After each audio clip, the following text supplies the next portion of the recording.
This Embryology Highlights screencast, Head Development 2, concerns face formation and deals with development of jaws, nasal cavity, and palates. The face, which includes the mouth, nasal cavity, and forehead, develops separately from the cranium. It develops by outward growth of the ectoderm surface of the cranium. The first pharyngeal arch creates a stomadeum by producing a lower jaw from a mandibular process and an upper jaw from a maxillary process.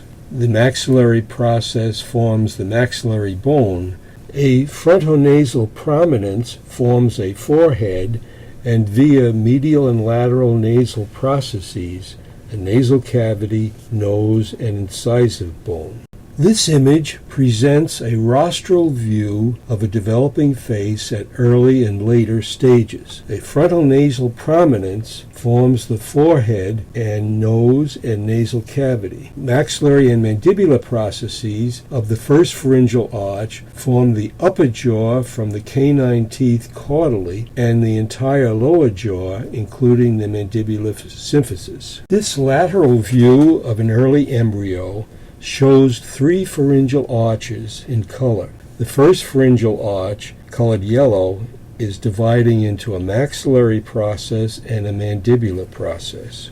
On the left, this image shows a mid-sagittal view and a surface view of an early embryo. The pharynx is closed by an oral pharyngeal membrane that must degenerate. On the surface view, we see three pharyngeal arches and, colored blue, the frontonasal prominence, which will form the forehead and nose. On the right, we see three stages of face development.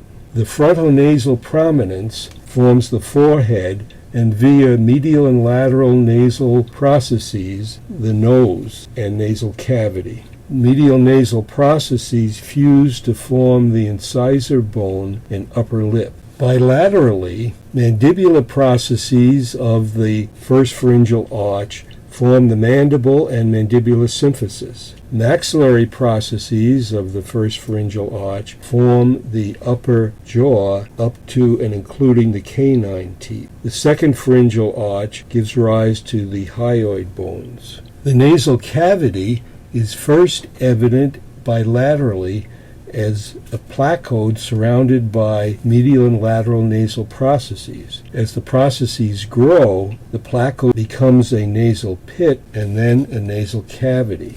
The lateral nasal processes, here colored blue, form cartilages and bone. The nasolateral duct develops along the seam between the lateral nasal process and the maxillary process of the first pharyngeal arch. Medial nasal processes fuse, giving rise to primary palate that forms the upper lip, incisive bone, and incisor teeth. The fused medial and lateral nasal processes also form the nasal septum. Paranasal sinuses develop as ectodermal diverticula of the nasal cavity. Thus, they drain into the nasal cavity. Most of the sinus development takes place postnatally. Conchae originate from bones of the nasal cavity as cartilaginous ridges that develop into bony scrolls. The vomeronasal organ is formed by outgrowths of nasal epithelium. This cartoon shows three stages of face development. The mandibular process is tan, the maxillary process is orange, and nasal processes are blue. Medial nasal processes fuse and fill in between the maxillary processes, forming the incisive bone and incisor teeth and the upper lip. This image shows a transverse section through a human face. We can see two sides of the nasal cavity. Conchae are beginning to develop as cartilaginous ridges coming from the lateral bones of forming the nasal cavity. Right and left halves of the nasal cavity are separated by a nasal septum. The nasal cavity is separated from the oral cavity by a palate. This image shows 3 stages of face development from early to late. The mandibular process is orange, the maxillary process is tan, and the nasal processes are gray. Initially, when nasal pits are small, a membrane separates them from the stomadeal cavity. With continued growth, that membrane breaks down so that the oral and nasal cavities communicate. Because such communication can be fatal, it is necessary for a palate to form to separate the 2 cavities. Palates separate oral and nasal cavities, shifting that communication caudally into the pharynx. 2 palates are formed. A primary palate develops first rostrally. Later, a secondary palate grows caudal to the primary palate. The primary palate, along with the nasal septum, is formed by fused medial nasal processes. The primary palate gives rise to the upper lip, the incisive bone, and incisor teeth. Chyloschisis, or hair lip, is a primary palate developmental defect. The secondary palate is formed by growth of palatine processes of the maxillary processes of the first pharyngeal arch. The secondary palate becomes the adult hard palate and soft palate. Here we see a transverse and a ventral view of palate formation. The fused medial nasal processes have formed the primary palate, here colored green. They have also given rise to the nasal septum, colored yellow.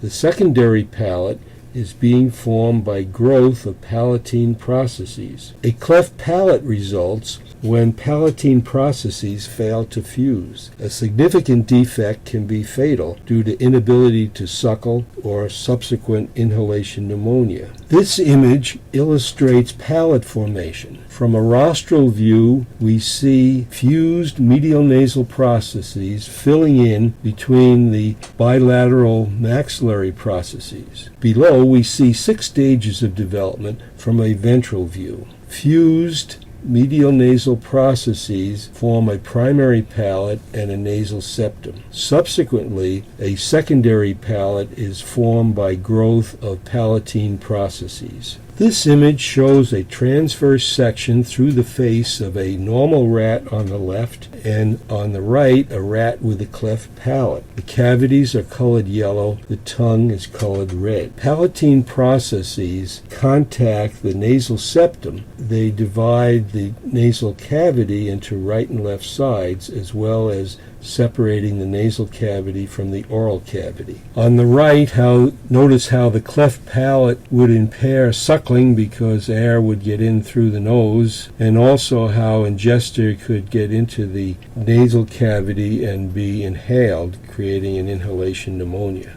In this normal rat, notice the development of ventral and dorsal conchae and the vomeronasal organ. This concludes this embryology highlight screencast concerning head development, formation of the face, jaws, nasal cavity, and palates.